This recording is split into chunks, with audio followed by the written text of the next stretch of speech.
Cette émission vous est présentée par Decathlon.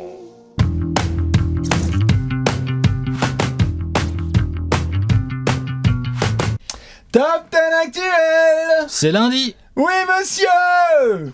C'est le meilleur jour de la semaine ou pas alors? On est de retour. Parce que j'ai l'impression qu'il y avait des doutes la semaine dernière. Ah mais c'est pas un top 10 all time.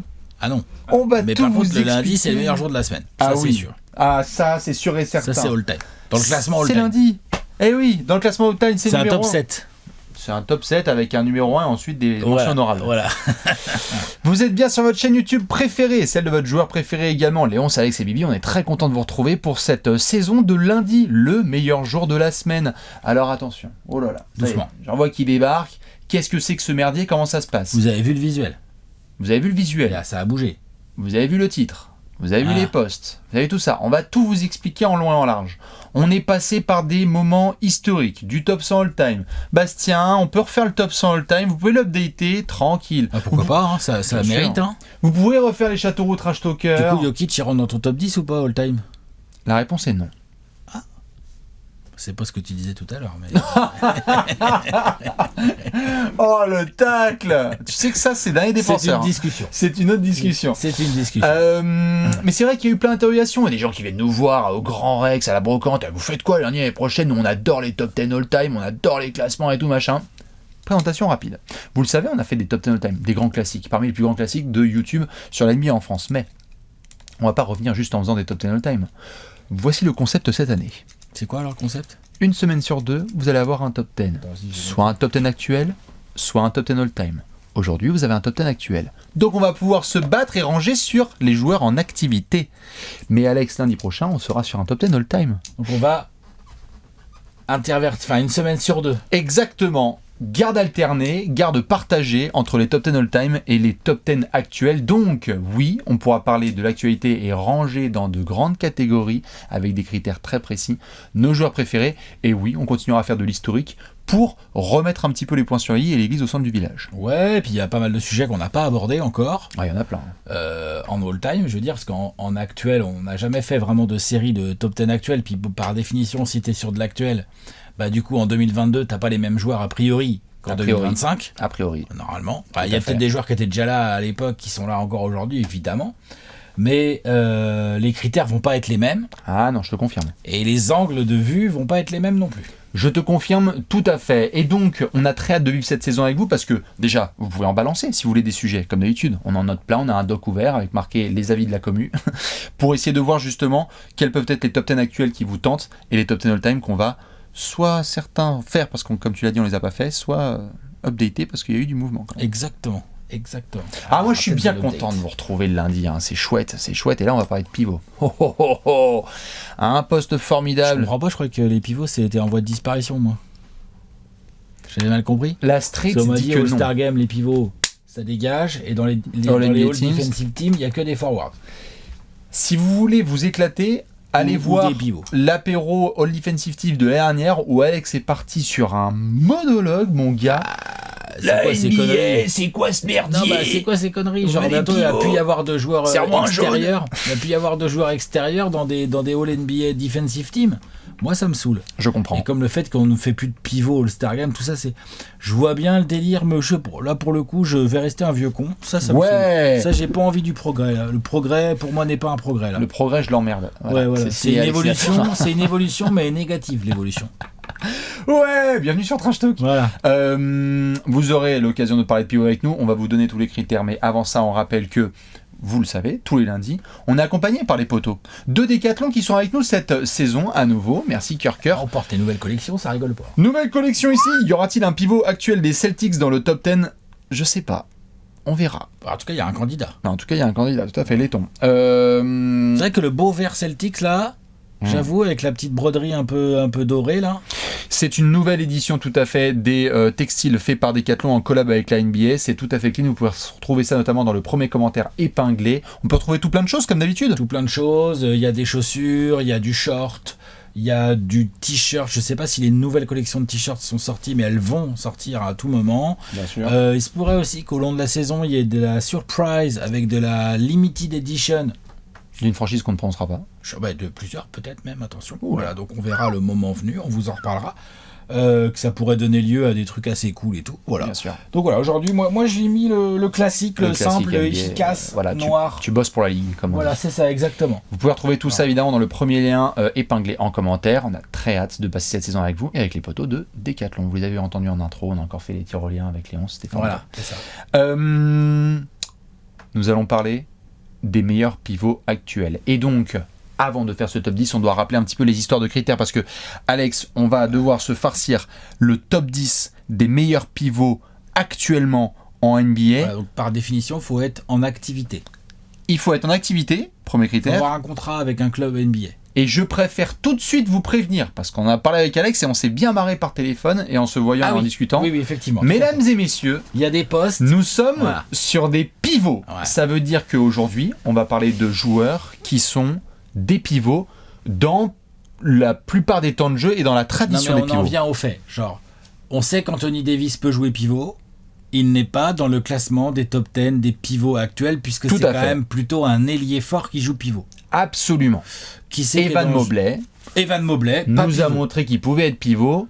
On est très très clair, entrons tout de suite là-dessus. Si vous voulez débattre avec nous, je peux vous balancer quelques noms comme ça pêle-mêle. Le plus tendancieux, peut-être, c'est il y a Anthony Davis, il y aurait Jaren Jackson Jr. Jaren Jackson Jr. Mais on va pareil. le laisser chez les ailiers forts. Il a joué pivot, mais dès qu'on est un peu sur des hybrides comme ça, nous on demande vraiment des joueurs qui ont joué la plupart du temps pivot dans leur carrière. Et si on faisait demain un classement all-time, on leur dirait, voilà, LeBron, il a joué meneur, mais c'est un ailier. C'est un ailier. Il a joué ailier fort, entre ailier et Il a ailier joué fort, pivot, on le classerait quand même chez les trois. Voilà, exactement.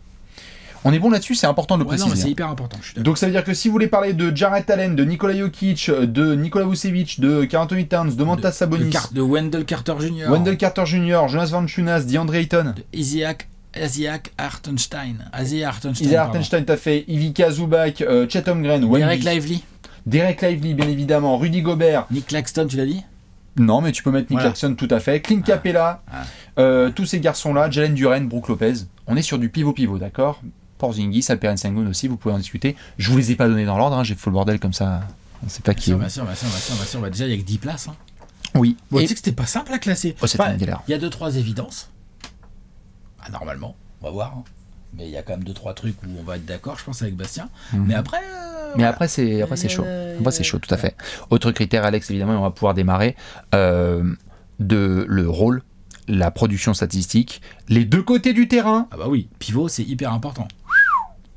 Est-ce que tu peux rester sur le terrain dans le quatrième quart-temps? Ouais, est-ce que tu peux scorer un peu et tenir ta raquette et ton panier? Oui. Pas que en te goinfrant rebond, en protégeant ton cercle, par exemple. Comment tu scores? Est-ce que tu rends tes coéquipiers meilleurs?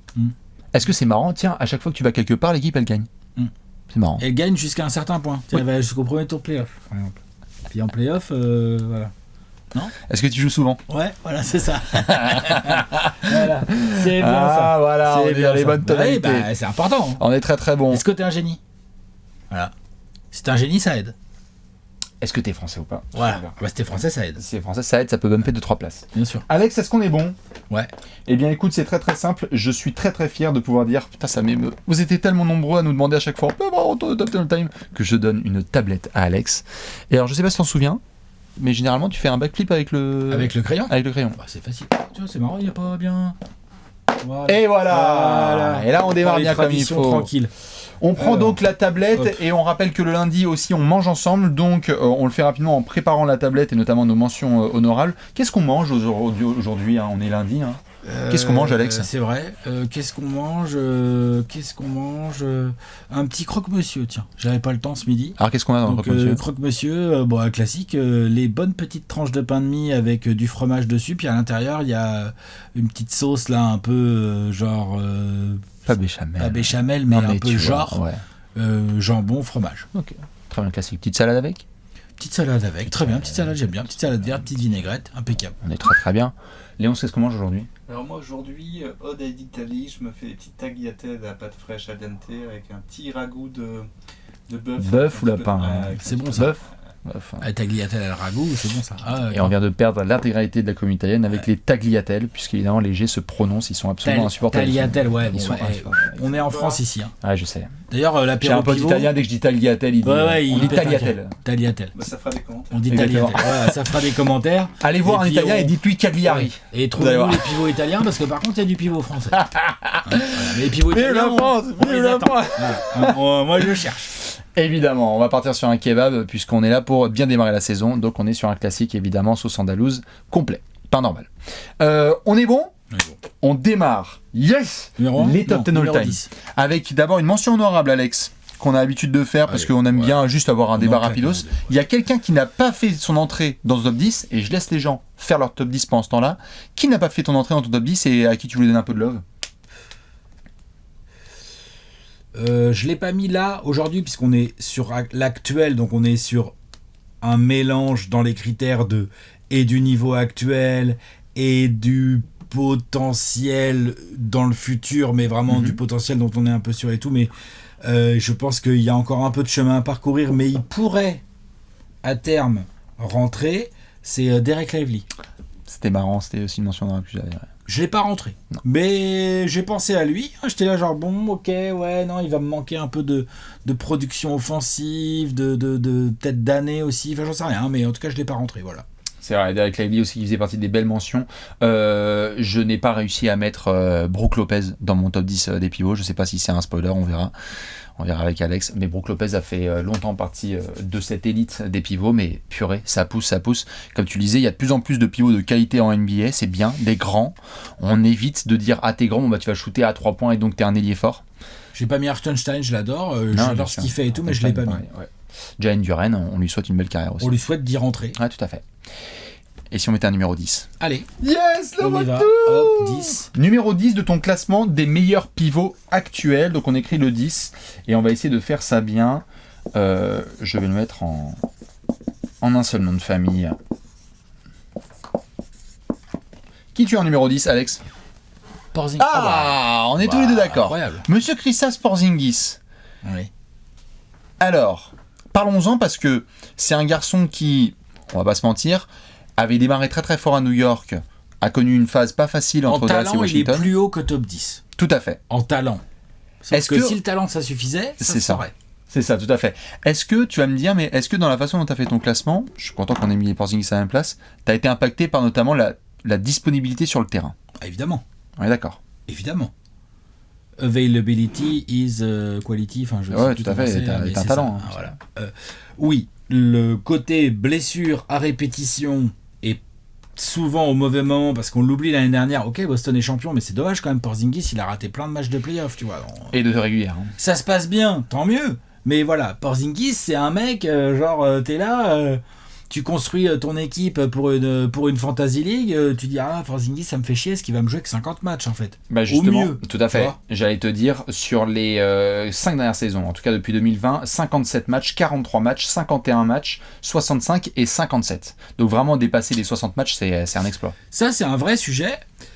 Premier. Deuxième sujet, parce que moi, c'est un sujet qui est quand même important pour moi dans le rôle de pivot. Tu as parlé des deux côtés du terrain. Moi, il y a aussi des angles de production statistique et de production d'impact sur le terrain que je regarde beaucoup. Protection de cercle, longueur, mobilité, Porzingis est un phénomène assez incroyable. Quand il s'y met, là, il est capable de bien contrer et tout, machin. À Dallas, ils s'en souviennent. De l'autre côté du terrain, l'autre, il est quand même capable de shooter de loin et tout. Enfin, c'est vraiment un joueur, c'est un stretch 5 protection de cercle, machin. En revanche, les inconvénients de ce genre de profil, c'est qu'au rebond, je suis un peu sur ma faim. Je comprends. Je suis moins... Oui, non. Et je pense que c'est un sujet, ça veut dire que quand ton pivot c'est Porzingis, il faut que tu aies des ailiers comme Jalen Brown, Jason Tatum et compagnie, qui sont des bons gros rebondeurs, Ou des guards qui viennent aussi. aider, et les guards aussi. Ouais. Donc voilà, donc pour moi c'est pour ça qu'il rentre dans mon top 10, Oui, mais que en 10, et puis alors faut qu'il fasse supra gaffe, parce qu'il y a du monde ouais, derrière ça toque. qui peut tout à fait lui prendre sa place vite. Je suis d'accord. J'ai mis aussi Porzingis en 10. T'as été très très complet. J'ajouterais juste que, évidemment, on va être dans un classement où il y a des garçons aussi qui sont les pierres angulaires de leur système. Ce sont des garçons sur qui on peut compter, construire, et avec qui tu sens que s'ils scorent et qu'ils sont au centre de tes systèmes, tu peux aller loin. On l'a vu avec Porzingis, c'est un formidable 4e, 5e meilleur joueur d'une équipe qui va jusqu'au titre. C'est un 3e, 4e joueur d'une équipe qui va loin. New York l'a eu en franchise, c'est jamais allé très loin. Dallas l'a eu en numéro 2, c'est jamais allé très très loin. Et donc là, on le voit plutôt dans un registre de 3-4. Voilà, 3-4e option d'une équipe qui va loin. Donc Porzingis, il est là, mais oui, comme tu le dis, attention, peut-être que dans un an, il n'y sera pas. En l'état, en tout cas, au moment où on fait ce tournage, on a envie que Porzingis revienne sur le parquet parce que quand Boston va jouer cette saison avec lui, c'est un de leurs death line-up. Le massacre qu'il a fait au Game 1 contre Dallas en finale, quand il joue comme ça, c'est incroyable. Ouais, je suis d'accord. Il est énorme. Quand il est en forme, c'est assez bluffant à voir. Hein. Je veux dire, il regarde Wemby dans les yeux en termes de taille. Hein. C'est assez chaud. Quasiment, ouais. Ah, 2-21 contre 2-24. Bien sûr. On est d'accord sur Kristaps Porzingis en numéro 10. Tiens, je me demande si on va avoir... Tu crois qu'on va avoir un top 10 exactement le même ? Non. Oh, j'en sais rien. Non. Alex, il ne veut pas. Place numéro 9. Je me trompe. Numéro 9 des pivots actuels, donc au moment où vous arrêtez ici et que vous faites le classement avec nous. Oh bah putain. Alperen Sengun. Peut-être qu'on va avoir le Sengun. même classement. Pour le moment, on est bon, 2 sur 2. On a Alperen Sengun aussi. Un autre registre que Porzingis. Ouais, registre entre guillemets, Sengun, dans ma tête, il y a un côté du terrain sur lequel il est limite plus que neuf. L'attaque. Joueur vraiment capable de scorer, très bon passeur, il y a vraiment des flashs et des inspirations assez géniales, Ouais, il y a un bout de handle, il utilise bien son corps, il est massif, il est costaud et tout. Au rebond, il est bon. Il est pas non plus, il y a d'autres mecs là, moi, où je vais dire, désolé, mais c'est important de prendre 12 rebonds par match tout le temps en fait. Tu vois. Ah, il le fait sur le début de saison, mais Ouais. va falloir tenir. Voilà, et puis alors en défense, assez compliqué. C'est mieux que ce que ça avait été au tout début. Heureusement. Oui. Parce que Au début, pardon, c'était mort. c'est un vrai sujet quoi. Mm. Là, c'est un peu moins sujet, mais ça en est quand même un. Et le problème, c'est qu'on n'est pas en train de faire le classement des arrière-shooters. Et ça compte la défense quand t'es arrière, c'est pas ce que je dis. Mais quand t'es pivot, ça se voit tellement, ça pénalise tellement ton équipe. J'en ai un autre là, dans ce top 10 que j'ai au-dessus, qui pourrait être beaucoup plus haut, mais sa défense va le pénaliser, tu vois. Voilà, j'en ai peut-être même... Ah On verra au Bastia les on amis. verra. Mais si les amis. Mais voilà, Sengun, Sengun, oh quel joueur. Il est dans le top 10 des pivots actuels de la ligue, alors qu'il est encore tout jeune. C'est ce que j'allais il a dire. rien fait, il est même pas allé en playoff, quoi. Tu vois, genre, on attend de voir, quoi. C'est ce que j'allais dire, c'est que Sengun en 9, c'est quand même une très très bonne nouvelle pour notamment nos amis fans des Rockets, parce que la progression de ce type, on parle quand même de 21 points, de 9 rebonds et 5 passes de moyenne l'année dernière. Alors la saison des Rockets va être longue, on va voir comment ça va se passer quand il va chauffer, parce que là, il y a quand même des difficultés au tir sur le début de la saison NBA, mais c'est vrai qu'il y a quelque chose en tout cas de fascinant avec la façon dont il apporte son registre de jeu. C'est-à-dire que c'est un joueur qui a que 22 ans et qui se classe déjà dans le top 10. Il y en a d'autres, de 21-22 ans là, qui sont très très forts. Ah bah moi j'ai des jeunes. Oui, il y a du jeune. Mais il y a quelque chose d'hyper prometteur avec Sengun, à voir si la phrase Sengun, pierre angulaire d'une équipe NBA, ça va loin. Pour le moment, c'est une interrogation. C'est ce qui se passe d'ailleurs au Global à Houston. On ne sait pas si Sengun, c'est le joueur principal d'une équipe qui va gratter le top 8 de la conférence Ouest. Bon, le simple fait qu'on hésite, oui, fait que tu recules. Fait que tu peux pas non plus. Il y a des mecs devant lui où les gens vont dire attends, il est quand même moins fort. Il est peut-être moins fort, mais peut-être en fait. Ah ouais. Non, je comprends, tout à fait. On est bon sur les 2 premiers spots. Est-ce qu'on va avoir le même numéro 8?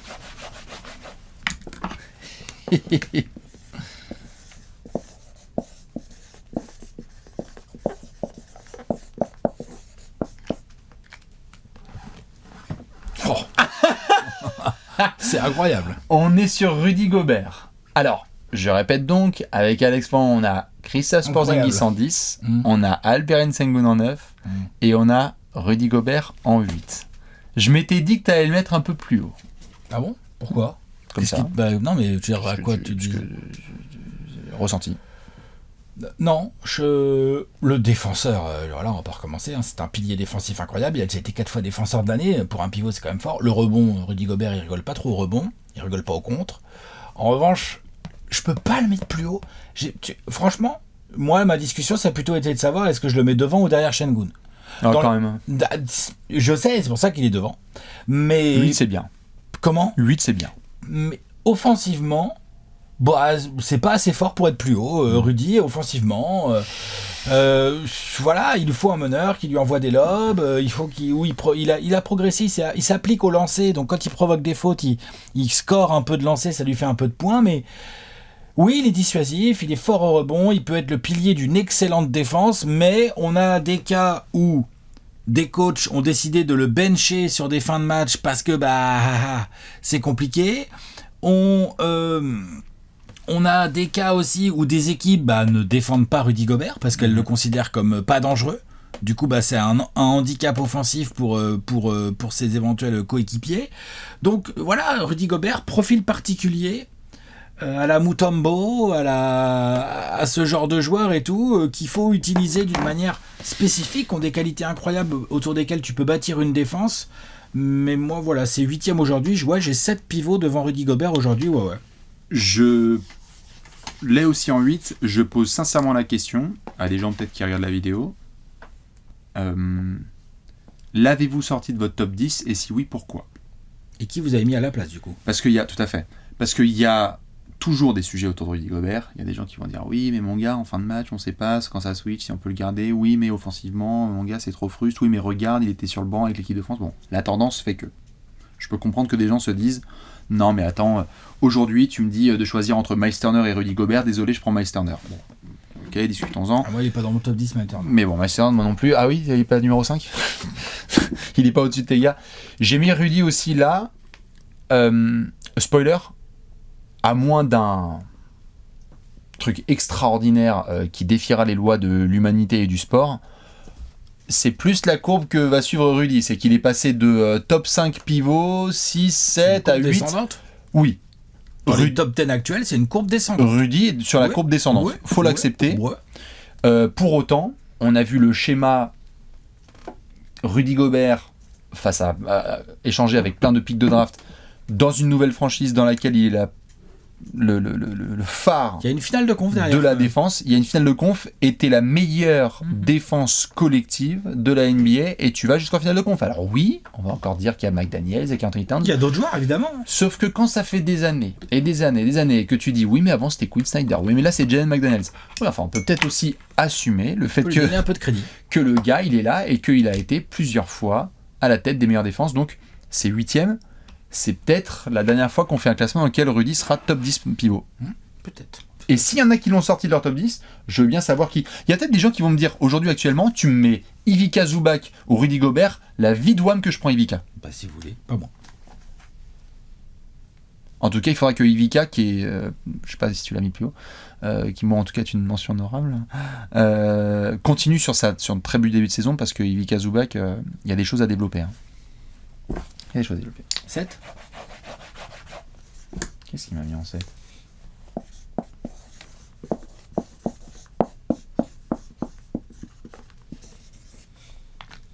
Non.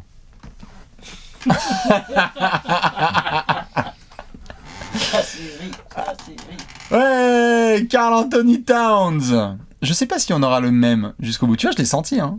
Sur les pivots, Alex, on commence à se connaître, on a nos préférences et tout. Peut-être que sur la suite, on va pas être d'accord.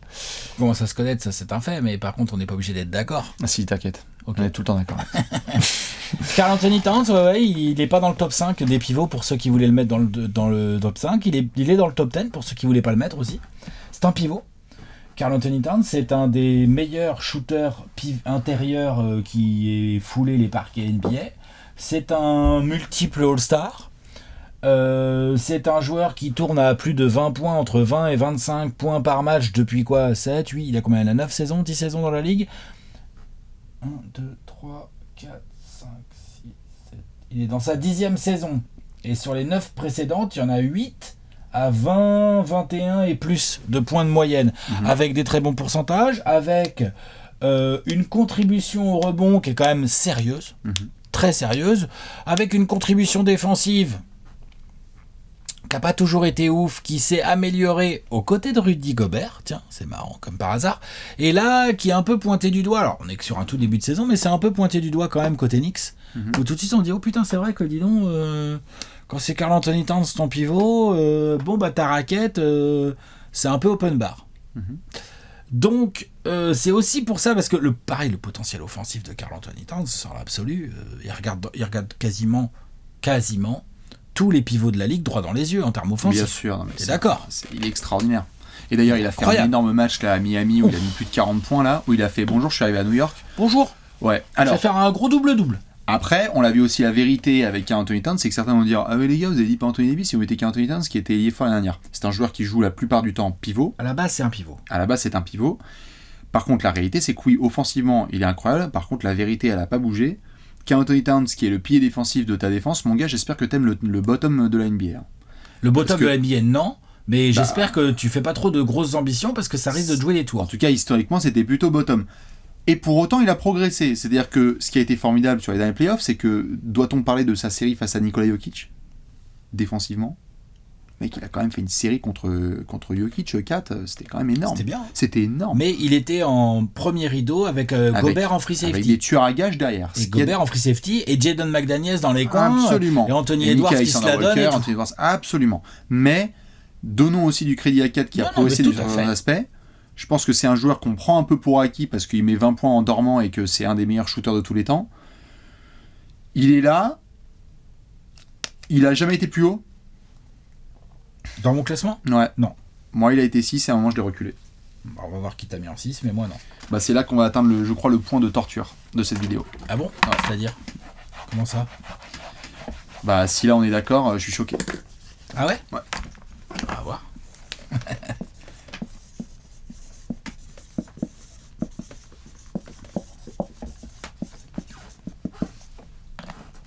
Oh putain, d'accord. Wow. Ok. Incroyable. Je ne pensais pas que tu mettrais comme moi Sabonis en 6. Bah pourquoi pas? Tu veux que je mette où? Je pensais. Alors, attends, je suis choqué. Parce que, honnêtement, si on regarde, s'il y a des gens qui viennent nous guetter là et qui nous disent mais les gars, êtes-vous sérieux 2 secondes? C'est un mec qui est. Sabonis, on parle de 20 points, 14 rebonds et 8 passes de moyenne, leader en triple-double de la NBA la saison dernière. Incroyable pivot en scoring et à la distribution. Un mec qui est donc plutôt level All-Star. Et vous allez mettre quoi? Des jeunes qui ont soit pas connu les playoffs, soit jamais été Alors, All-Star devant? Il est level All-Star que d'un côté du terrain. Ah, merci. Déjà. Putain, c'est ouf, je pensais pas que tu le mettrais. Deuxièmement, évidemment qu'il est pas loin du top 5 et que ça va batailler parce qu'offensivement il est incroyable. Et on n'en parle pas assez parce qu'il score bien, il est très fort au rebond, mais son jeu de passe est fabuleux, il a un vrai toucher, il va chercher des fautes, c'est un aspirateur à rebond. Qu'est-ce que je dis? Il était meilleur rebondeur de la ligue l'année dernière. Il a encore que 28 ans, donc il est encore dans le prime. Il est grand, il est costaud, ça, il a de qui tenir. Hein. Papa c'était un rebondeur passeur bien sérieux. Papa, il serait venu jeune en NBA, je pense qu'il aurait cassé les bouches pendant toutes les années 80. Hein. Oui. Donc bon, évidemment, mais, moi j'ai un gros mais, désolé, j'ai 2 gros mais. Le premier, c'est tout guerrier qu'il est. J'ai trouvé que son adaptation au grand match un peu coup près serré, notamment la série de 2022-23 contre les Warriors, il m'a fait bader. Là, je sais pas, il y a un truc qui me fait bader. je te confirme. Je sais pas si tu peux avoir Sabonis, je sais même pas s'il peut être en fait dans tes 2 premières options si tu veux vraiment aller loin. Merci. Ça me fait chier. Merci. Du coup, et l'autre truc, mais la défense quoi, c'est bon. Bah surtout, Tu vois, il est devant Karl Anthony Towns parce qu'il amène plus à la passe et tout machin, mais tu vois, c'est pour ça.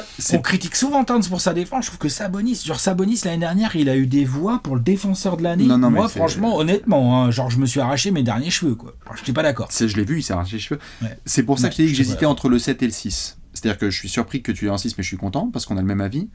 Premièrement, moi, tu sais que Sabonis, en effet, gros respect, il joue hyper dur. Le talent est incroyable. Mais on va être d'accord, Alex, les 5 mecs qui sont au-dessus, c'est des mecs qui sont capables d'être forts des 2 côtés du terrain. Oui. Et les 5 mecs qui sont en dessous, souvent il y a un côté fort. On est d'accord. Oui. Sabonis, en fait, s'il y a des gens qui le mettent top 4, moi je peux l'entendre, mais à ce moment-là, il faut parler que d'un côté du terrain. Et de fait, on n'a pas eu, pour le moment,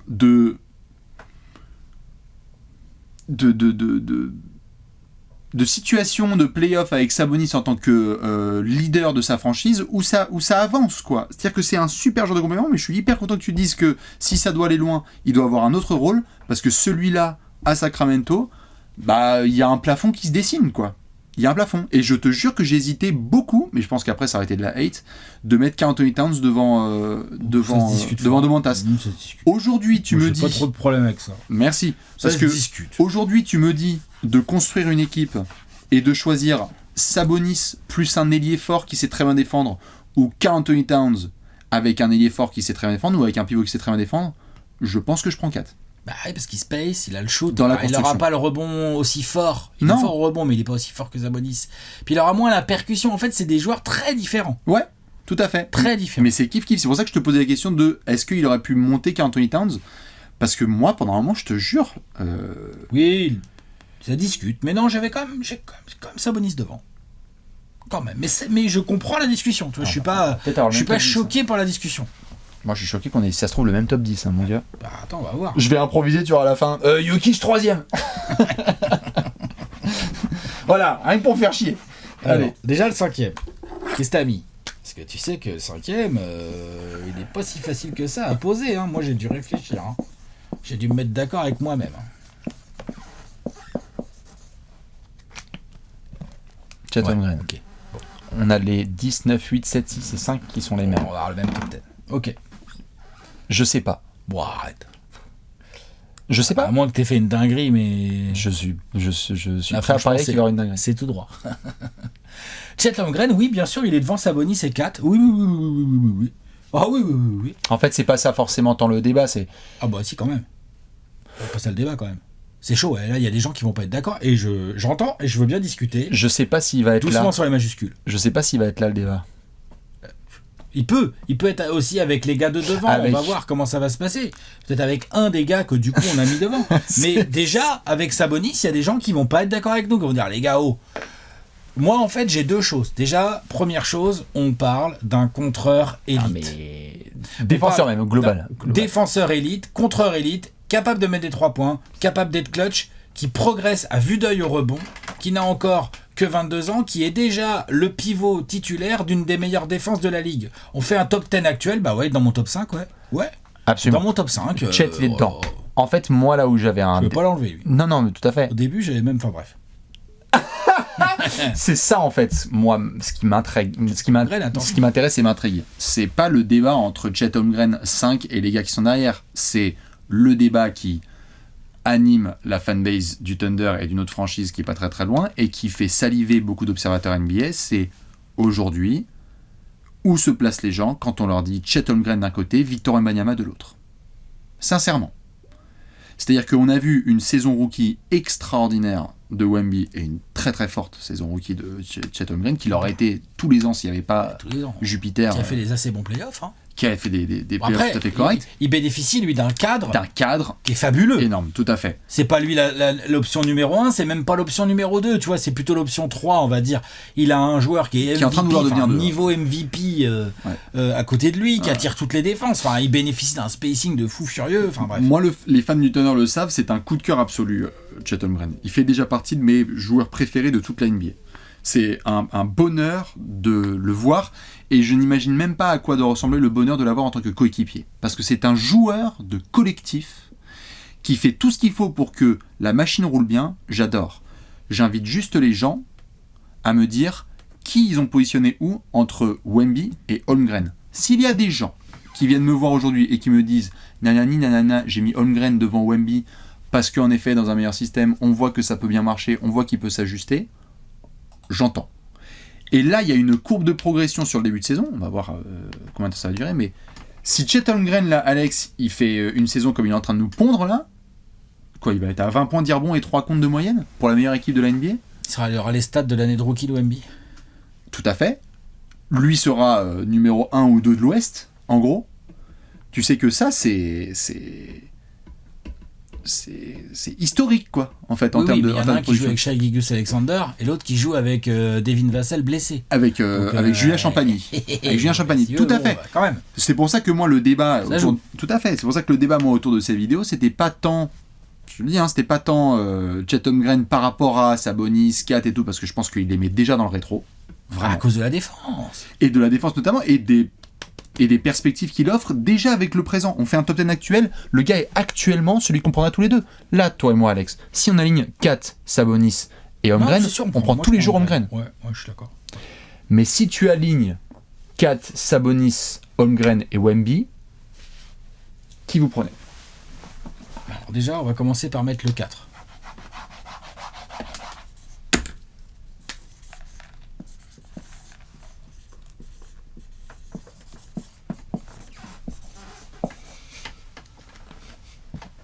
Ouais. On a Wemby. On a le même trio de tête et puis à mon avis, il est dans le même ordre. Il y a un Je ordre sais quand pas. même assez logique. Bah. À l'autre. Oui. Alors, ni Chet, ni Wemby. Et j'ai pensé à eux très fort. Et puis après, à chaque fois, j'ai non, quand même, non, doucement. Doucement, Alex. Il y a quand même un trio de tête sur les pivots. Une hiérarchie qui est en place. Et qu'ils vont probablement bouger très vite là, peut-être pas cette année, mais peut-être l'année prochaine ou dans 2 ans, ça aura bougé le trio de tête des pivots. Mais là, tout de suite maintenant, on est début novembre 2024, ça ne rentre pas dans le top 3. Non, Ni Chet, ni Wemby. pas encore. Après, vous me les mettez dans l'ordre que vous voulez. Là, moi, j'ai mis Wemby devant parce que désolé, on est encore qu'en novembre 2024, mais sur ce qu'ils ont fait tous les deux en NBA pour l'instant, je mets Wemby devant. Je mets Wemby devant, il est un petit peu plus grand, il est tout aussi fort au contre, il dribble mieux, il offre plus de possibilités, de perspectives dans tous les sens. En plus, lui aussi, il a l'air d'être décidé à venir se la tabasser au rebond aussi avec ses 2m24. Il a fait du muscle et tout, donc là, je sais que la culture de l'instant, comme il vient de rater quelques matchs, ça va dire oui, nanana et tout, mais non.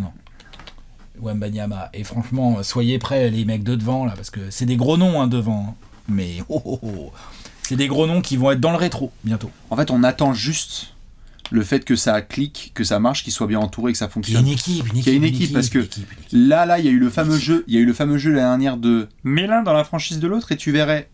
No disrespect envers Chet Holmgren, je vous jure sur ma propre daronne que si Chet Holmgren il était dans ces Spurs là, il ferait pas grand chose. Non, il ferait pas grand chose. Je pense que Wemby au Thunder, Malgré ça se tout passerait ça. bien pour le Thunder. Ah ouais. Tu vois, genre, non, ça, c'est sûr. Et c'est pas pour dire que du coup on va changer les joueurs des équipes et on va dire ça marche très bien. C'est que de fait, player, individuellement, on prend Wemby devant Chet Holmgren. Joueur à joueur. Oui. T'as dit tout ce que Chet sait faire, Wemby sait le faire. Ouais. Et t'as certains trucs en plus qui est du talent paranormal et tout en plus quoi. Bah, du fait qu'il y a Chet Holmgren est grand, mais Wemby fait genre 7 ou 8 cm de plus. Oui. Donc, Moi, dans un sport de grand, quoi. Ce qui me fascine, il a un toucher bizarre et tout. Non, il est extraordinaire, Wemby. Ce qui fascine, je t'avoue, et j'en avais parlé avec certains fans du Thunder l'année dernière, c'est que bon, je souhaite ce palmarès-là pour nos amis d'OKC, mais il y a un scénario qui existe et que la NBA a bien connu dans ses grandes légendes. On a eu du mal à classer Bill Russell et Wilt Chamberlain, où on avait un pivot très très fort, pierre centrale d'une dynastie qui défendait merveilleusement et qui faisait des trucs formidables en termes de leadership pour la gagne tout de suite, dès les premières saisons, ça gagne, et les bagues, mais individuellement moins fort, qu'un autre qui était un monstre individuel, qui n'a pas autant performé dans les titres cherchés, titres collectifs, et pendant des décennies, Wilt et Bill Russell, je souhaite à Wemby et je leur souhaite les mêmes carrières. D'avoir les mêmes carrières. Mais je trouve le comparo, j'en parlais avec les fans du Thunder l'année dernière, je trouve le comparo intéressant parce que sur le papier, Wemby est le meilleur joueur individuel et va probablement péter des plafonds en se rapprochant de garçons qui font des trucs historiques. Ouais. Donc plus à la Wilt. Ouais. Je trouve que Chet Holmgren s'inscrit dans quelque chose un peu plus à la Bill Russell, ou en tout cas, dès le début, ce n'est pas le meilleur joueur de son collectif, et par contre, c'est un collectif qui cartonne. Et dont il est une pierre et d'autres, il est une pierre importante. On a eu du mal à savoir comment classer Bill et Wilt, mais je crois que quand historiquement on l'a fait, on a quand même mis... On a mis Wilt devant Bill ? Est-ce qu'on a mis en Wilt top 10 en all-time ? Non, moi j'ai Russell devant Wilt. On a fait comment ? Ah, moi j'ai Russell devant Wilt, ça c'est sûr et certain, et puis c'est pas prêt de changer. Ouais, mais ça va, il n'y avait pas 14 places d'écart. Non, évidemment que non. Il y avait une place d'écart. Dans top 10, ça va, tout va bien. Les deux étaient dedans. Mais j'ai Russell devant Wilt. Oui, et les deux étaient dedans. Oui, bien sûr. Ça me fait penser un peu à ce débat-là. Je leur souhaite la même carrière. Hein. Mais pour le moment, on a tous les deux Wemby devant Chet. Et Chet peut regarder la vidéo et nous dire, mon gars, à la fin de la saison, je veux que vous changez vos bêtises. Mais pourquoi pas? Parce que s'il confirme son début de saison là, c'est la dure loi, hein, mais on a traché Kevin Garnett alors que c'était un talent extraordinaire d'une équipe éclatée. Ouais. C'est le jeu. Parce que c'est le jeu en fait. On regarde dans le prisme aussi des résultats collectifs. C'est le jeu. C'est le jeu. Wemby n'est pas encore podium. Top 3. Putain, j'ai envie de troller là. Le problème c'est que le terme c'est troller. Quoi. C'est ça. Exactement. Comme nous sommes des gens objectifs à l'expertise sans faille, nous faisons les classements qu'il faut. Voilà, oui, bien sûr. Bien sûr qu'on a le même top 10. Alors. Putain la vache, il n'y a pas de discussion sur les pivots. Non, mais. Les pivots, c'est tout droit. Hein. Mais on démarre soft, on démarre tranquille la saison de top 10. Mais j'ai une vraie take, et on en avait parlé ensemble. Déjà, et je sais que ça avait fait chier des gens, mais je le remets sur la table. On avait fait les top 6 des postes. Pas l'été dernier, parce que c'était les JO, mais il y a 1 an et demi. Demain, si je veux construire un effectif qui va performer tous les soirs, qui va être dominant et qui va gagner des matchs, je pense que je prends Bam Adebayo devant Joel Embiid. Sincèrement. Dans la construction d'une équipe. Je parle pas de joueur à joueur. Dans la construction d'une équipe. En termes de polyvalence, de présence, de sérieux, de leadership à sa manière, Bam me convainc plus. Après, on est sur un top 10 très individuel, donc j'ai mis Bam Adebayo en 3e place. Mais je veux juste dire que l'écart entre les deux est beaucoup plus petit, selon moi, que ce que beaucoup de gens pensent. Sincèrement. Toi, Alex, demain, t'as Bam Adebayo et Joel Embiid, et tu dois construire une équipe pour aller chercher le titre. Sûr et certain, les yeux fermés, tu prends Embiid devant Bam Adebayo ? Ah oui, bien sûr. Moi non. Ah bah moi oui. Ok. C'est sûr et certain. Et moi je pense qu'il y a un vrai écart. Ok. Moi je pense qu'il y a un top 2 dans les pivots. Il y a un top 1, un deuxième, et après il y a les autres. Moi je pense que Bam Adebayo, il est plus près de se faire bouffer par Wembanyama et Holmgren sans lui manquer de respect que de rattraper Embiid. Bam Adebayo, il est encore jeune, hein, attention, enfin il est en 28 ou je sais pas quel âge il a, enfin il a montré une progression de fou furieux ces dernières années. Moi j'ai regardé sa progression statistique, t'es là, tu fais mais jamais j'aurais cru qu'il deviendrait le joueur qu'il est devenu. Jamais. Mais là il est plutôt vers son plafond, je pense, c'est un plafond de malade, hein.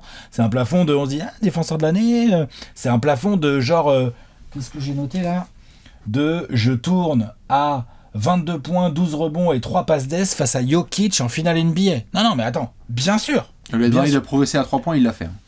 Tout à fait. À la limite, il a progressé, mais ça reste encore marginal dans son jeu. Donc il progresse tout le temps. Là où il a vraiment bien progressé, c'est par exemple à la création, à la passe. Il est passé d'un passeur de 1 passe d'ess à 3-4 passes d'ess par match en s'appliquant et tout.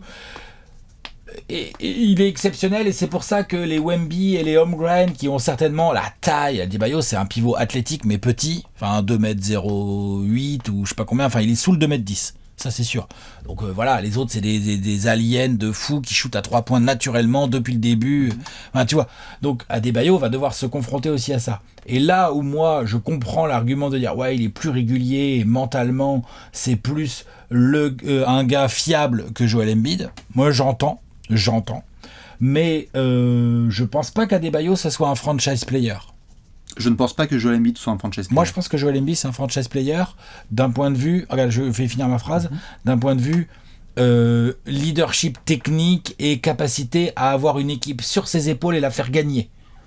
Ouais, ah ouais. Si, Embiid, il massacre les défenses adverses.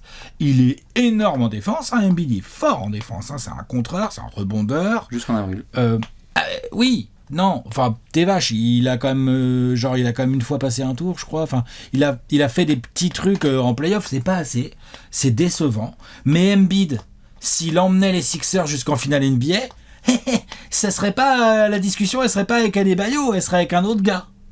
Oui, et si ma tante elle en avait. Oui, mais donc Adebayo, il a beau participer à 2 très très belles campagnes du Heat dans sa carrière et être le meilleur joueur du Heat en finale NBA, dans une branlée, mais c'est pas de la faute d'Adebayo.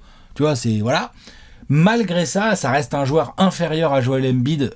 Genre, on parle de 12 points de moins par match. Oui, non, mais attends. Il prend pas plus de rebonds, il fait moins de passes. Joel Embiid est devenu un passeur incroyable là, sous Nick Nurse. Je répète. Plus fort qu'Adebayo à la passe. Hein. Bien sûr. Je répète mot pour mot ce que j'ai dit. Ouais. Dans la construction d'une équipe.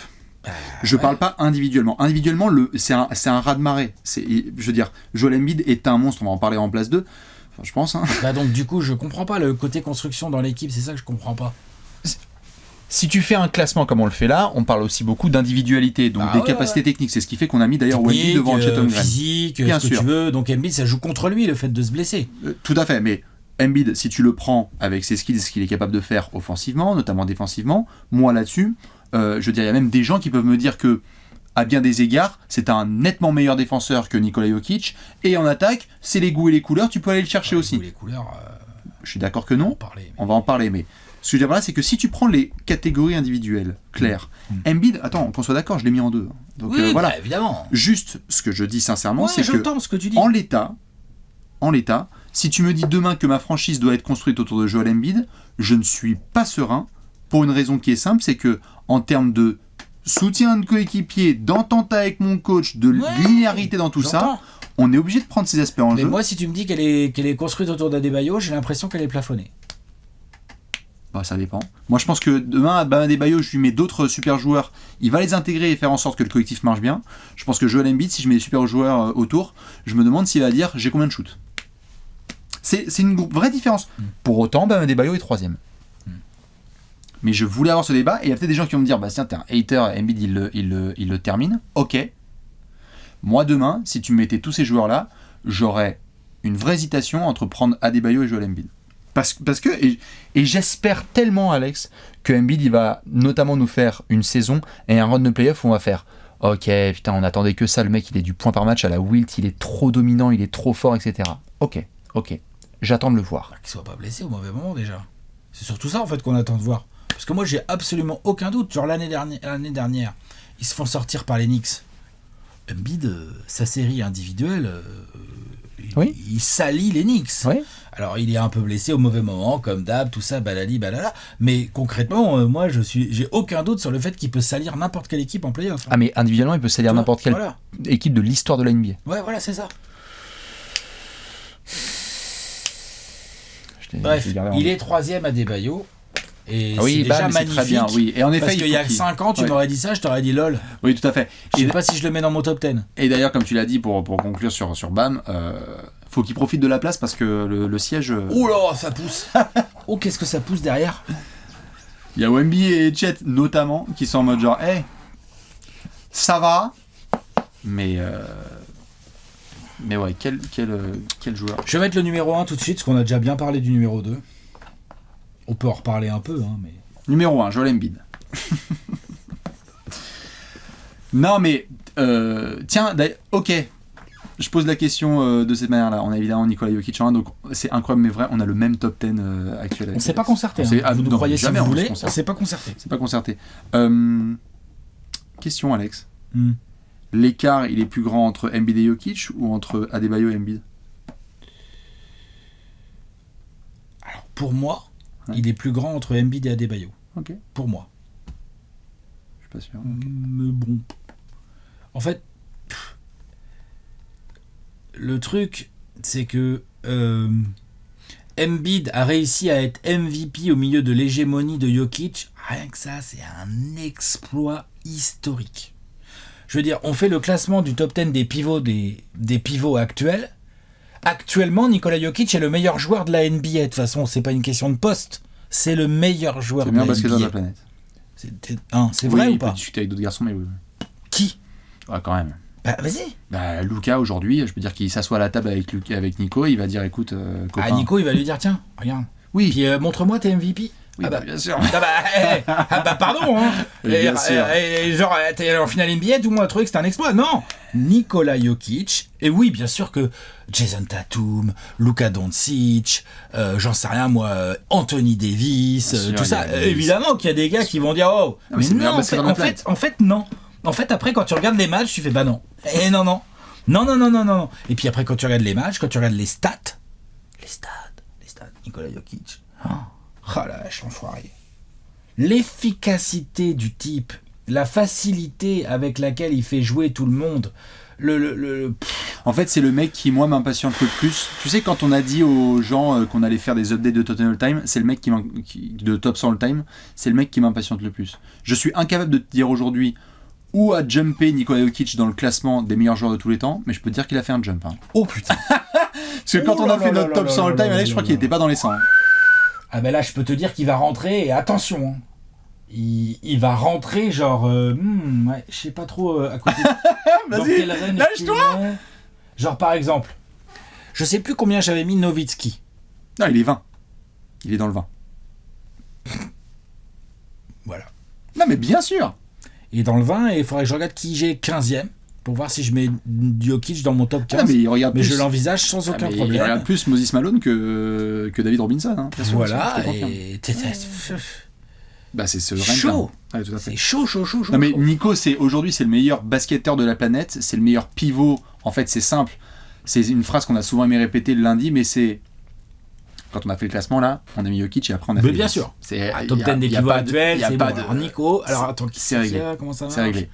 Moi, je trouve qu'en effet, on vit quelque chose d'absolument historique avec ce gars parce qu'il révolutionne le basket à sa manière et que c'est d'une beauté, d'un collectif, c'est de la pépite basket, quoi. Moi, vraiment, je me régale. Denver sur ce début de saison, c'est pas beau. Hein. C'est dégueulasse. Denver sur ce début de saison, vraiment, c'est cradingue. Mike Malone, faut te réveiller. Jamal Murray, voilà. Le management. Michael Porter Jr. Le management, il va falloir arrêter de faire baisser la qualité du banc tous les ans. Oh Tout ça, même voir des titulaires. Par contre, Jokic, en début de saison, il sera en 0-4 en Denver, hein, sinon. Ah, il sera en 0-1000. Ouais. Là, grâce à Jokic, il gagne quand même des matchs. Parce que l'autre est sur un début de saison, genre, mais c'est n'importe quoi. Et l'année dernière, c'était n'importe quoi. L'année d'avant, c'était n'importe quoi. L'année d'encore avant, c'était n'importe quoi. En fait, il a déjà 3 MVP. Enfin, je veux dire... Non, mais le run sur lequel on est là... Peut être MVP cette année. Enfin, il faut voir que Denver gagne des matchs, mais... Ou MVP des finales, on verra. Voilà. Le run sur lequel est Nikola Jokic depuis l'an de grâce 2020, sortie de finale de conf face à Anthony Davis et tout, c'est 2021, MVP, 2022, MVP, 2023, MVP des finales, 2024, MVP. Donc, tu peux pas aller le chercher. Il y a lui et après il y a le reste de l'humanité. C'est le meilleur pivot absolu. J'aimerais voir là un nouveau run fort des playoffs parce que là évidemment on va suivre la série régulière et comme tu dis il démarre mais tellement fort. Mais il n'a pas le choix, alors c'est triste parce que pour lui, parce qu'il n'a pas le choix, parce que ça joue tellement mal autour que pour battre les Brooklyn Nets, il faut que Jokic en pose 40. Mais l'autre jour, je repensais à son run de playoff de 2023. Pas 40 d'ailleurs, c'est le gros triple-double.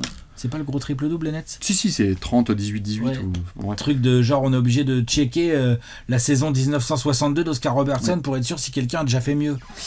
Ça, non mais franchement... Je me suis refait son run de playoff.